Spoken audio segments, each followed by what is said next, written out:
This is like 2 days after the day that the girl snaked me. I'm coming back from the store with my sister. I got a paintball gun in the car. I used to be a hothead. I'm way more mature. I'm older now. Me being a hothead, I tell my little sister, I'm like, Taylor, I'm about to go pull up on dude and them. Do you want to be in the car while I go do this? My sister like, yeah, that's okay. I'm like, are you sure? She's like, yeah, that's cool. So I'm like, all right, bet. So my adrenaline was rushing. I was real mad. I wanted to get my get back. I wasn't playing no games. Like, you know what I'm saying? And I was just real frustrated. I didn't think before I did that. You know what I'm saying? Me going off impulse, I pulled up to dude's crib. I see him and his grandma inside the building. They come to the front. He coming outside the house. I'm like, yeah, what's up? He what's up? So he instantly get to walking up in the car. I pulled the paintball gun out. Start shooting at him. Pack, pack, pack, pack, pack. He got like 9 to 10 people behind him. So they run to the back. They go grab a whole bunch of rocks. They got to throwing it at the car. And I'm trying to pull off. One of the rocks hit me on my face. He scolded me with a rock. So I got a little cut right here. So I'm trying to pull off. I'm trying to get out of there. I get to the stop sign. I pull to the stop sign. The police coming up the street. He literally stopped right in front of my car. So he just sitting right there. So I'm like, Taylor, put the paintball gun down. Because you know how these police is with us. They'll try to shoot us. You know what I'm saying? So I'm like, Taylor, we got to be smart. You got to put that paintball gun down. So Buddy and them, they running up to the car. I see Buddy and them coming up to the car. I'm thinking the police about to get out the car. He just sitting there. So he let Buddy and them run up to the car. And Buddy and them out the car. And then the police got out the car and tried to break up the situation and de-escalate the situation. So we get out the car, my face bleeding, there's blood all on my face. I can't see nothing. I'm just ready to swing off anybody that come close to me. So after that, my uncle like, you need to go to the hospital. I'm like, no, I don't want to go to the hospital. Don't take me to the hospital. He's like, no, you're going to the hospital this time. So I'm like, all right. And thank God he made me go. I got to the hospital and the lady was like, you have a large mass on your brain. I'm like, a large mass on my brain? What are you talking about? She like, we're gonna have to transfer you to another hospital. So I'm like, all right. They were like, you're gonna have to have a procedure done. You're gonna have to have surgery.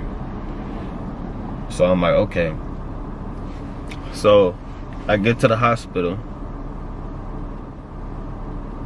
and mind you guys, this is on my mother's birthday. This is literally on my mother's birthday. So y'all could only imagine what she was going through. She all the way in Los Angeles, California, and all of this is going on. So I have to sit in the hospital for like 5 to 6 days. But I don't know for a fact, if it wasn't for God, I wouldn't have found out about the tumor. And I probably would have been dead by now. That's why I said God works in mysterious ways. That was him trying to tell me I need to slow down, I need to sit down, I need to stop moving so fast. So when I got out the hospital, everything was brighter, everything was more loud. Like I couldn't be in no big crowds, and I couldn't be around nothing that was too loud or too bright. You know what I'm saying? It was basically like I had a concussion or something, because I had brain surgery. My mom came and got me out the hospital. I was getting bigger because I was eating all the hospital food. And as I was coming home, like everything just looked totally different. Like before my brain surgery, my hearing was messed up, my eye vision was messed up. The tumor was really destroying me, destroying my body, and I didn't even know that.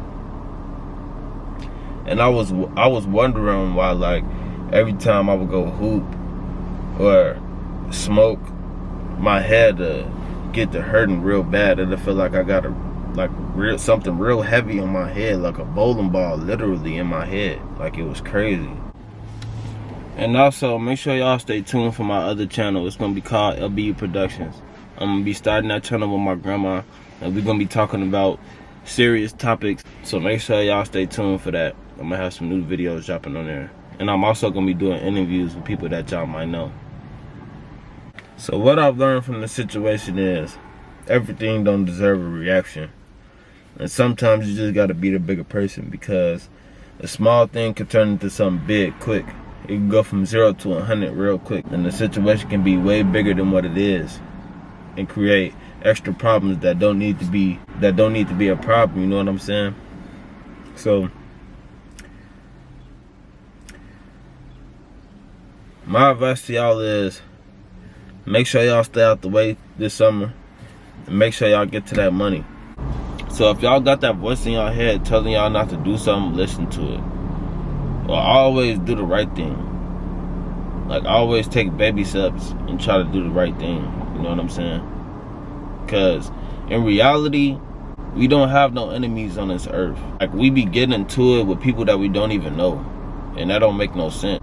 Why can't we just spread positivity and love? You know what I'm saying? I don't have no ops. I'm not into it with nobody. I love my life. You know what I'm saying? I appreciate my life, and I'm not finna put it in jeopardy for nobody.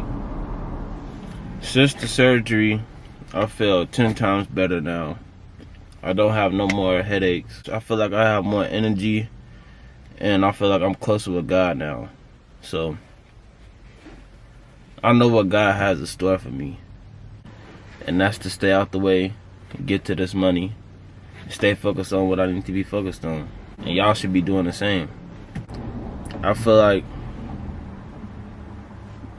everybody need more opportunities out here.